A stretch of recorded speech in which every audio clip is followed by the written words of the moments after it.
नमस्कार, मी चेतन किर्दत आणि तुम्ही पाहत आहात HW मराठी।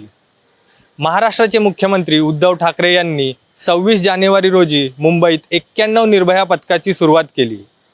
महिलांविषयी आदरयुक्त भावना निर्माण करणे, गुन्हेगारांमध्ये कायद्याचा धाक निर्माण करणे आणि महिलांची सुरक्षा करणे ह्या कारणांसाठी निर्भया पथकाची सुरुवात करण्यात आली।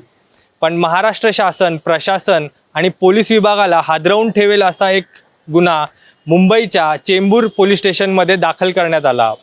एका 26 वर्षीय मुलीवर तिच्याच निकटवर्त्यांकडून बलात्कार झाल्याचं वृत्त बाहेर आलंय। HW मराठीने जेव्हा मुलीशी संवाद साधला तेव्हा तिला हा गुन्हा दाखल करण्यासाठी तब्बल 6 महिन्याचा कालावधी लागल्याचे ते तिने सांगितले। जाणून घेऊया हा मुद्दा नक्की काय आहे, पण त्यापूर्वी हा व्हिडिओ जर तुम्ही यूट्यूबवर पाहत असाल तर चॅनलला सबस्क्राईब करा आणि फेसबुकवर पाहत असाल तर लाईक आणि फॉलो करा। आपल्याला माहिती आहे की गेल्या काही दिवसांपासून राज्यभरातून महिला अत्याचारांच्या अनेक गंभीर घटना समोर येत आहेत आणि असाच एक प्रकार आता चेंबूरमध्ये घडला आहे। 9 मार्चला एका 26 वर्षीय युवतीने तिच्यावर सलग 1 वर्ष वारंवार बलात्कार केला गेला असा गुन्हा नोंदवला होता।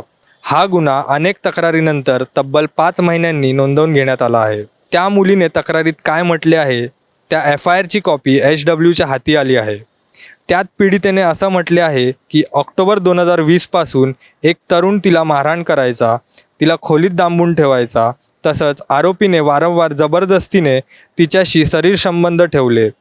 तसेच जर पीडितेने पोलिसात तक्रार केली तर तिच्यावर ॲसिड टाकून तिला जीवे मारण्याची धमकी दिली असा आरोप पीडितेने आपल्या तक्रारीत केला आहे। धक्कादायक बाब म्हणजे पोलिसांनी 5 महिने उलटून गेले तरी FIR नोंदवून घेतला नव्हता। जेव्हा HWला याबद्दलची माहिती मिळाली तेव्हा HWने हा मुद्दा उचलून धरला आणि त्यामुळे पोलिसांना पीडितेची तक्रार नोंदवून घेण्यास भाग पडले। आता पीडितेने काय आरोप केले आहेत ते पाहूयात। फर्स्ट टाइम उसने जो मेरे साथ किया, फर्स्ट टाइम मैं पुलिस में नहीं गई थी, सेकंड टाइम और थर्ड टाइम भी फिर मैंने कोशिश करी जाने की, पर उसने कैसे लॉक मारना, मारा पीटी करना, लोगों को मेरे घर के नीचे खड़ा रखना, डराना कि तेरे ऊपर एसिड डलवा दूंगा, ये करवा दूंगा, वो करवा दूंगा, मुझे तेरे साथ रहना, ये सब ऐसा करके और मुझे ऐसा बोल के ब्लैकमेल करता था और ज़बरदस्ती करता था।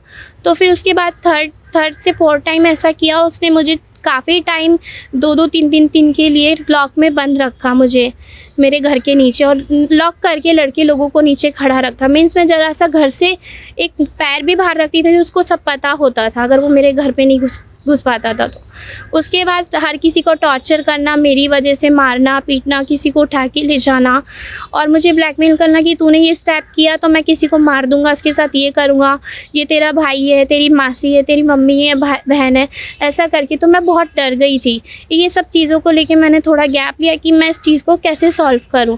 फिर लास्ट में बहुत ज़्यादा होने लगा तो एक टाइम मैंने पुलिस को बुला लिया। मेरी बहन, उसकी बेबी, हम लोग सब घर पे थे, तो उसने मेरे ऊपर हाथ उठाया सबके सामने। मुझे 12 छोटे छोटे बच्चे थे उनके सामने। फिर मैं चौकी, सब लोग थे तो सबके सामने मुझे थोड़ी हिम्मत आ गई। मैंने पुलिस को फ़ोन करके बुलाया, पुलिस घर आई, उसको घर से लेके गई।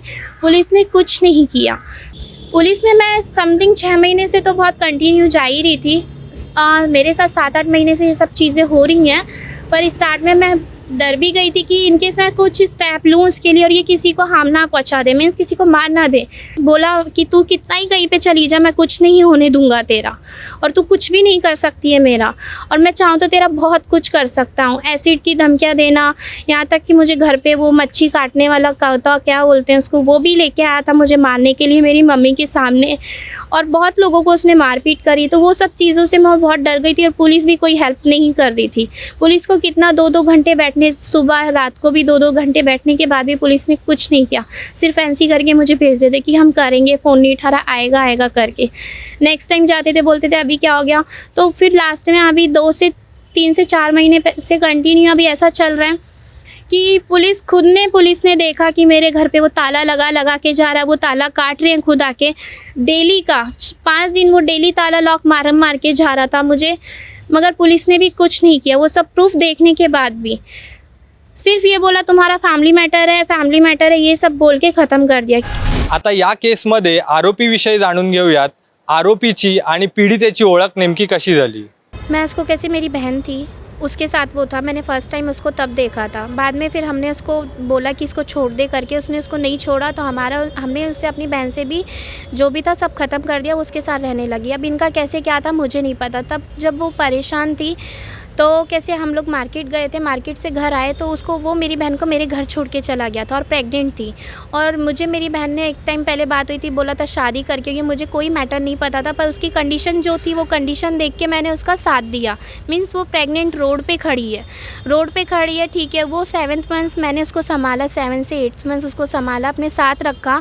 ऐसी कंडीशन में उसको हम छोड़ भी नहीं सकते थे।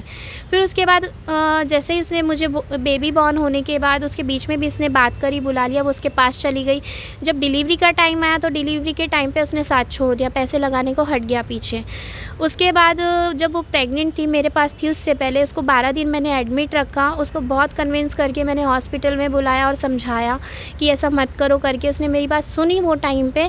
उसके बाद फिर प्रेगनेंसी का जब टाइम आया, उसने बोला कि मेरे पास पैसे नहीं है, ये वो, फिर भी हमने उसको सपोर्ट किया। सपोर्ट करने के बाद उसने फिर वापस से बात करी। बात करने के बाद डिलीवरी होने के बाद उसने, उनका चल रहा था, मेरा कुछ लुकआउट नहीं था वो चीज़ में। फिर उसके बाद उसने 1 महीने बाद जब वो मेरे पास उसका फ़ोन आया 1 महीने बाद डिलीवरी के, कि ऐसे ऐसे मैं बहुत परेशान हूँ, मेरे को रहने की जगह नहीं है मेरे साथ, वो भी नहीं दे रहा है, मैं तेरे पास आ जाऊँ क्या। उसने गलतियाँ बहुत की थी, वो नहीं आ सकती थी डायरेक्ट, तो मुझे फ़ोन करके उसने बोला, तो मैंने बोला ठीक है तू आ जा। तो मेरे पास वो आई, तो मैंने उसको रखने के बाद 1-2 महीने बाद वो मुझे कंटिन्यू बोलने लग गई कि मेरे लिए तू बात कर, मेरी बेबी का फ्यूचर क्या होगा, मेरा फ्यूचर क्या होगा। उसने मुझसे झूठ बोला, एक तू बड़ी है तो तू मेरी हेल्प कर, मुझे और कहीं से कुछ भी सपोर्ट नहीं है। तो मैंने उसकी कंडीशन देख के, उसकी हालत देख के, उस बच्ची को देख के मैंने ये सब बातें करी। उसको बोला कि ऐसे मत करो, बहुत उसको समझाया। डेली उसको फ़ोन पे बोलना, समझाना, घर बुलाना, ये सब चीज़ें 1 से 2 महीने के बीच चलता रहा। चलने के बाद वो माना भी, समझा भी। उसको, उनके पास पैसे नहीं थे, मैंने वो पैसों की भी हेल्प करवा के दी, किसी से उठा के दी, उनको घर लेके दिया मेरे जस्ट नीचे ही। 2 महीने उन्होंने घर भी रखा, वो आता जाता भी था, मीन्स उनकी बात भी हुई, वो माना भी। फिर कैसे कुछ भी होता था, कैसे वो मेरे टच में भी था, उसकी गलती मुझे बताता था, वो मुझे बताती, ऐसे उनके टच में मैं रही। तर आपण हे सर्व प्रकरण काय आहे नेमकं हे पाहिलं आहे। या प्रकरणाला 12 दिवस उलटून गेलेले आहेत, पण अद्यापही आरोपीला पकडण्यात यश आलेलं नाही आहे। पोलिसांचं असं सांगणं आहे की आम्ही यावर पूर्ण तपास आमचा सुरू आहे आणि आरोपीला लवकरच पकडण्यात येईल। दरम्यान या संदर्भातील सर्व अपडेट्स आम्ही तुमच्यापर्यंत वेळोवेळी पोहोचवत राहू। त्यासाठी आमच्या यूट्यूब चॅनलला सबस्क्राईब करा आणि फेसबुक पेजला लाईक आणि फॉलो करा। धन्यवाद।